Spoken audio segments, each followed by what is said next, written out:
Vivimos como si fuéramos inmortales. Aunque está rodeada de ritos, la muerte está vetada de la cotidianidad, y hablar de ella puede resultar macabro y de mal gusto para muchas personas. E incluso cuando hablamos de ella porque no queda más remedio, se hace siempre de una forma grave y pesada. En el cine, en cambio, hay barra libre.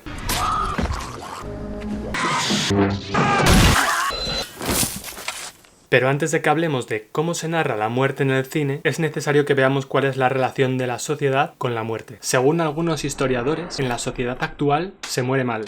A ver, tengo que hacer una pausa para decir algo. Esta expresión, acceptable style of living while dying, me gusta muchísimo. En realidad se está refiriendo a morir en el hospital, para que los vivos estén tranquilos mientras mueres porque tu muerte corre al cargo de los médicos. Pero en realidad, si cambiamos el punto de vista, si fuese yo el que se estuviese muriendo, un acceptable style of living while dying para mí sería pasarme las tardes de septiembre en la playa mientras tomo zumos de brick de la Ahorramás. ¿Cómo suena eso? Bueno, seguimos. Vicente Sánchez Biosca resume este punto de vista de algunos autores haciéndose eco de las palabras de Trinh Van Tau. El hombre occidental muere mal y ya no sabe morir. Entendemos que se refiere a hombres y mujeres. ¿Pero qué es morir mal? Vamos a aclarar una cosa. Tener miedo a la muerte es natural. Cuando nuestros ancestros encontraban señales evidentes de peligro, lo que les impulsaba a evitarlas era la amenaza que estos peligros suponían para su supervivencia. O visto de otra forma, el miedo a perder la salud. Os lo podía haber contado yo, pero quería recomendaros este canal.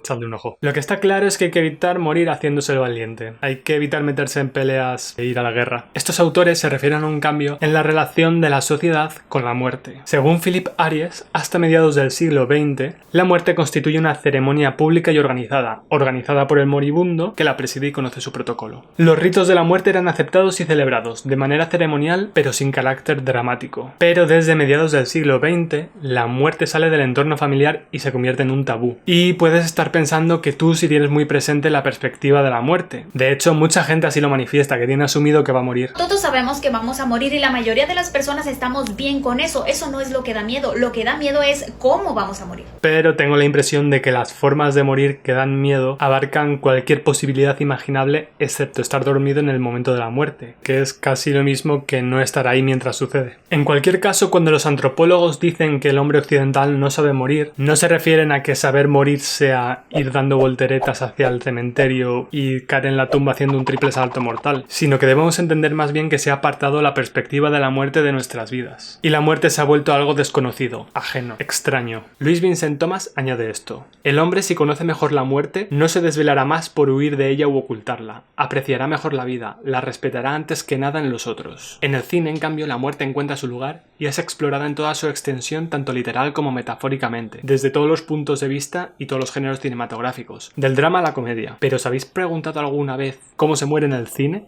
¿Se muere también mal, como señalan algunos historiadores y antropólogos? Vamos a echar un vistazo. Have you heard about this videotape that kills you when you watch it? You start to play it, and it's like somebody's nightmare. Si hay un género en el que la muerte ocupa casi siempre el centro del relato, ese es el terror. Your phone rings, and what they say is,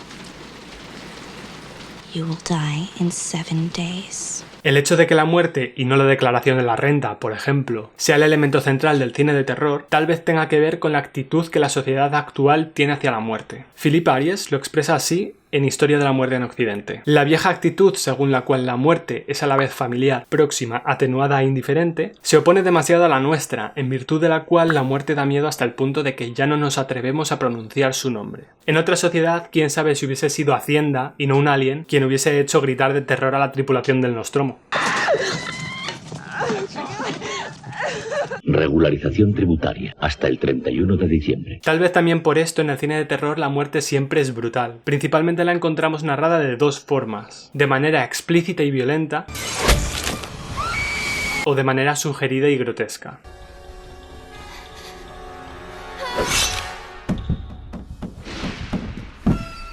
Y a veces incluso se combinan las dos formas de narrar, como por ejemplo en Alien, donde la muerte de la primera víctima se narra de forma explícita, mientras que la muerte de las siguientes víctimas no se muestra, sino que se sugiere. En otras cintas, en especial las del subgénero gore, la muerte siempre se muestra y siempre es violenta, aunque aquí el miedo desaparece para dejar paso a otros sentimientos, como el morbo y la repugnancia. En cuanto la muerte empieza a ser representada en pantalla, el miedo comienza a desvanecerse. De hecho, en The Ring, que es una de las cumbres del cine de terror, no se ve cómo se produce ninguna muerte. Solo vemos los instantes previos de las víctimas y las reacciones de horror de otros personajes ante esas muertes ya consumadas. De nuevo resuenan las palabras de Philippe Ariès. La muerte da miedo hasta el punto de que ya no nos atrevemos a pronunciar su nombre. En este caso, hasta el punto de omitirla de las imágenes de la película. De alguna manera, el cine de terror subraya uno de los problemas que los antropólogos señalan en nuestra sociedad, la incapacidad de asumir la muerte. They're not asleep, ma'am. They're dead. Oh, it's macabre. El polo opuesto es el cine de acción, tanto por el hecho de que la muerte siempre se muestra en pantalla y no es desagradable, como por el hecho de que el punto de vista está siempre del lado del que mata y no del que muere. Aquí la muerte alcanza la cota máxima de banalización entre escenas de violencia estilizada. ¿Qué más da que mueran 2 que 200? Las muertes que provocan los protagonistas no tienen ningún peso moral sobre ellos, e incluso pueden bromear mientras matan, porque la muerte es solo una forma entretenida de hacer que avance la acción.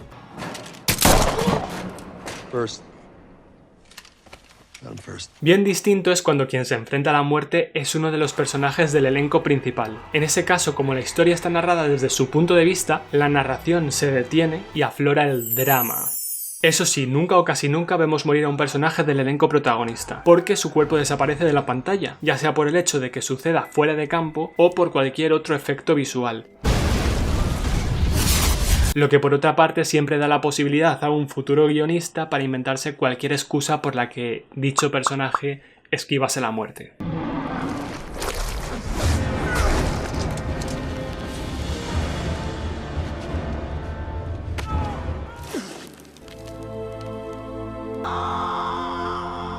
Miles de lágrimas más tarde. El cadáver del héroe de una cinta de acción, y por lo tanto la prueba de su muerte, nunca nos llega a ser mostrado en pantalla. Una muerte canónica a este respecto es la de James Bond en No Time to Die. De repente la conocida saga de acción da un volantazo al país de las lágrimas fáciles, y todos esos espías y agentes secretos letales con corazones de hierro que han ordenado el asesinato o han asesinado con sus propias manos a decenas de personas, no son capaces de soportar la muerte del bueno de Bond y echan a llorar. ¿Pero acaso vemos morir a Bond? Parece que un misil cae a su lado, pero lo que vemos es un fundido a blanco mientras su cuerpo permanece inmóvil, ajeno a la fuerza de las explosiones. No sería raro que esquivase la muerte, aunque parezca imposible, porque de hecho es algo que ya hemos visto en la saga. Una semana después. Sabemos que mataron al personaje como promesa de un cambio de ciclo en la saga, sí, pero de nuevo, enfrentarse a un cadáver parece mucho más terrible que enfrentarse a la desintegración corporal absoluta. Por otra parte, también puede ser que sea más épico no ver el cadáver del héroe. El hecho de que desaparezca lo convierte de alguna manera en una leyenda, en alguien cuyo recuerdo no incluye la imagen de su cadáver, sino solo sus actos heroicos. Donde sí se ven los cadáveres es en el cine policíaco, los cadáveres de las víctimas, claro, donde la muerte siempre es narrada a posteriori y reconstruida a través de los diálogos de los personajes. Killer put a bucket beneath him, kept on serving. Took his time, too.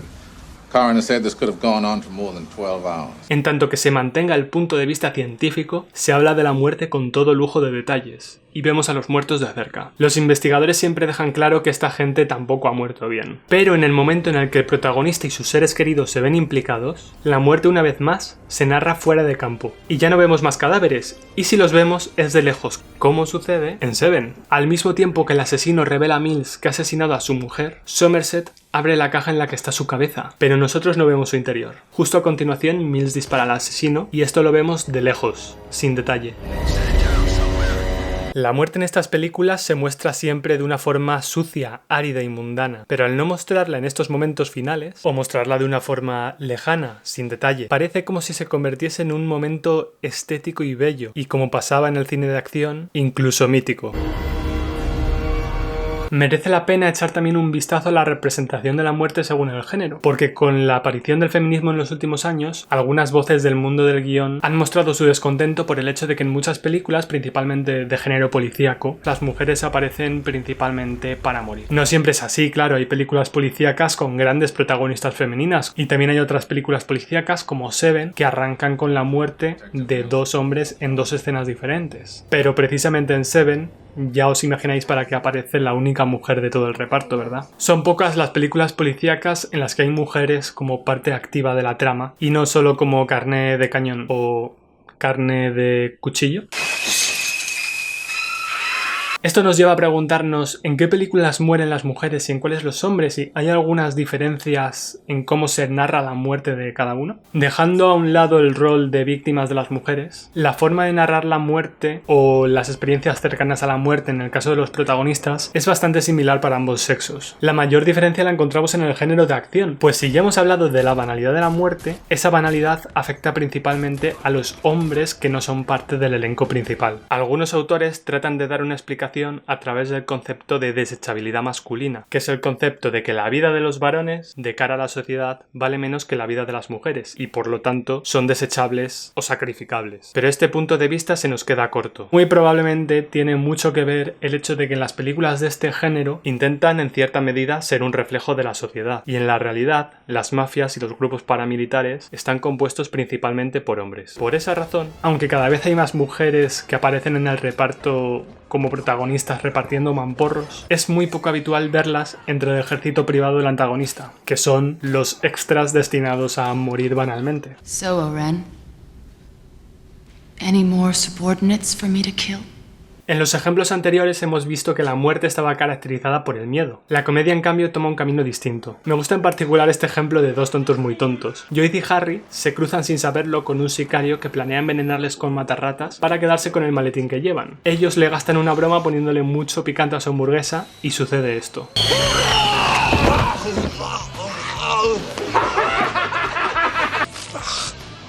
Are you okay, man? My pills. You get your pills. Okay. Pills are good. Son of a bitch.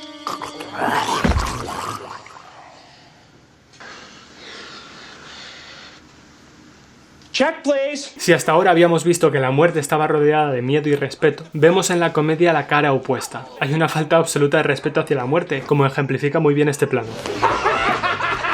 Y la reacción de Jim Carrey cuando descubre que el hombre ha muerto.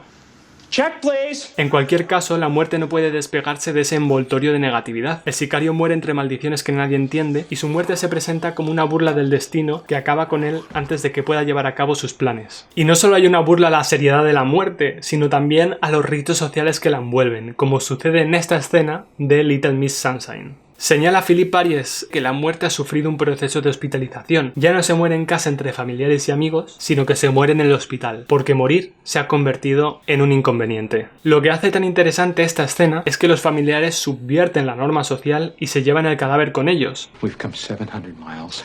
I will be damned if I'm not making that contest, Cheryl. Well, Richard, we can't leave him here.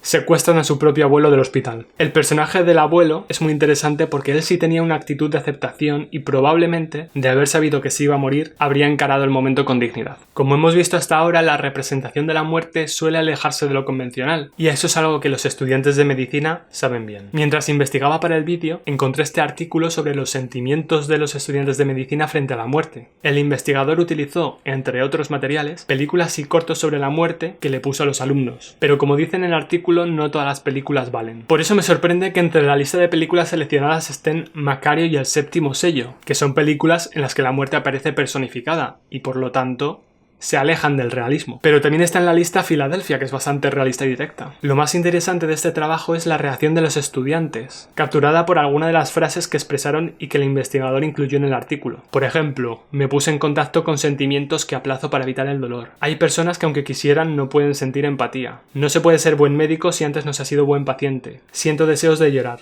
pero desconozco si es de alegría o de tristeza. Mi corazón palpita como una patata frita. En cualquier caso, esto incide una vez más en nuestra dificultad para encarar la muerte, para gestionar los sentimientos que provoca e incluso para hablar de ella. En muchas películas de género dramático, la muerte tiene esta carga emocional capaz de alterar la psicología de los personajes. En el show de Truman, el personaje desarrolla miedo al agua después del trauma de ver a su padre morir en el mar. La experiencia de la muerte de otro también es capaz de hacer que un protagonista madure y aprenda, como sucede en El Rey León. De alguna manera muerto, Mufasa se convierte en un guía con una capacidad de influencia mucho mayor sobre su hijo de la que jamás hubiese tenido estando vivo. El porqué de esto lo explica Louis Vincent Thomas en Antropología de la muerte. Sostiene que en lo que él llama las sociedades del enriquecimiento progresivo de la personalidad, la muerte es el grado social más más elevado. Se pasa de niño, que es el estatus más bajo, a adolescente, luego adulto, viejo y por último antepasado, lo que convierte a la muerte en una fase más de ascensión social. Así que si alguna vez pensáis que no habéis conseguido nada en la vida, siempre os podéis morir. Aunque Lewis hace esta distinción ateniéndose a lo que él llama el panorama de las sociedades arcaicas, y por lo tanto no modernas, podemos encontrar algo de esto en la actualidad. Justo mientras investigaba para este vídeo estaba leyendo Miradnos bailar de Leila Slimani, que sucede en el Marruecos de 1968, y sucede esto. Atención spoiler, mega spoiler. Si os vais a leer el libro o si os estáis leyendo El país de los otros, que es la primera parte, a lo mejor queréis saltaros esta parte del vídeo. Y ahora que estáis avisados, continúo. Durante la novela se muere un personaje, Murad, que es el marido de Selma. A Selma la habían obligado a casarse con Murad porque se había quedado embarazada de un hombre que la había abandonado. Y en el Marruecos de mediados del siglo XX estaba muy mal visto que una mujer fuese soltera. Era una deshonra para la familia. Así que la casaron en contra de su voluntad. Y Selma se pasó años odiando a su marido, hasta que este se murió. Entonces la narradora dice lo siguiente. Selma no habría sabido explicar los sentimientos que la embargaron durante los días siguientes a la muerte de Murad. Por extraño que pareciera, su marido nunca había estado tan presente en su vida como entonces. Puesto que estaba muerto y había subido al cielo, se imaginó que lo sabía todo sobre ella. Desde donde él estaba podía ver el fondo de su corazón, y ella ya no tenía secretos para él. Muerto, Murad se convirtió en un confidente, casi un amigo, que ya no la juzgaba. Vamos que de alguna manera Murad ha subido de categoría social hasta llegar al punto de despertar simpatía en la persona que más le odiaba. Y de la misma manera, la presencia de la muerte eleva los relatos de ficción. Pero sin duda alguna, lo más interesante respecto a la muerte en el cine es que dada su importancia, algunos escritores la incluyen en sus esquemas estructurales previos a la escritura. Es decir, que trate de lo que trate la historia, va a haber una alusión a la muerte en el mismo punto de la estructura. Y de esa manera la muerte se convierte en una convención narrativa. Blake Snyder coloca ese momento de la muerte alrededor de la página 75 para un guión de 110 páginas. Es decir, un poco antes del tercer acto, en un momento donde se suele colocar una escena de bajón emocional. Es decir, que siempre que la muerte suponga un bajón anímico, se puede encontrar en ese punto. Y es increíble observar que en muchas películas de muchos géneros distintos, esta convención narrativa se cumple. En The Ring, la protagonista cae al pozo donde murió Samara en el minuto 88 de 106 que dura la película, y tiene la visión de la muerte de la niña. En Star Wars, Obi-Wan muere en el minuto 92 de 120. En otra ronda, el amigo del protagonista muere en el minuto 99 de 112, poco antes de que inicie el tercer acto. En Full Monty, que es una comedia, asisten a un funeral en el minuto 73 de 87. En Snatch, Cerdos y Diamantes, los mafiosos matan a la madre del gitano en el minuto 63 de 99. Y no siempre tiene por qué ser una muerte explícita. En Seven, Mills está a punto de ser asesinado por el criminal al que persigue en el minuto 74 de 121. En John Wick, es en el minuto 71 de 94, cuando John está a punto de morir antes de ser salvado. En el show de Truman, la muerte adquiere un matiz simbólico. Porque Truman no muere, pero al cortar la emisión es como si lo hubiese hecho. Don't look in the camera, say something, keep it going. Keep it going. He's gone. Cut transmission! Cut transmission? Cut it! Oh, Jesus, God heaven. What the hell? Y esto sucede en el minuto 77 de 96. En Monstruos S.A. los protagonistas son desterrados del mundo de los monstruos, que es prácticamente lo mismo que morir, en el minuto 57 de 85. Y así podríamos seguir enumerando películas. No siempre hay una referencia a la muerte en esta parte del metraje. En Little Miss Sunshine, sin ir más lejos, la muerte del abuelo sucede a mitad del metraje, y lo que encontramos antes de llegar al último acto es la crisis de ansiedad del hijo adolescente que acaba de descubrir que el futuro que soñaba es imposible para él. En cualquier caso, puede que los antropólogos tengan razón cuando dicen eso de que no sabemos enfrentarnos a la muerte, y el cine muchas veces es un reflejo de ello, pero también puede ser una luz que nos guía. Por eso quiero traer a colación una película que habla de la muerte en términos más positivos, Lucky, de John Carroll Lynch, que trata sobre un anciano en el último tramo de su vida que no está dispuesto a morir aunque su cuerpo empiece a fallar. So, but why did I fall down? Well, I can do a lot more tests, but I think it's going to turn out to be exactly what I think it is. What's that?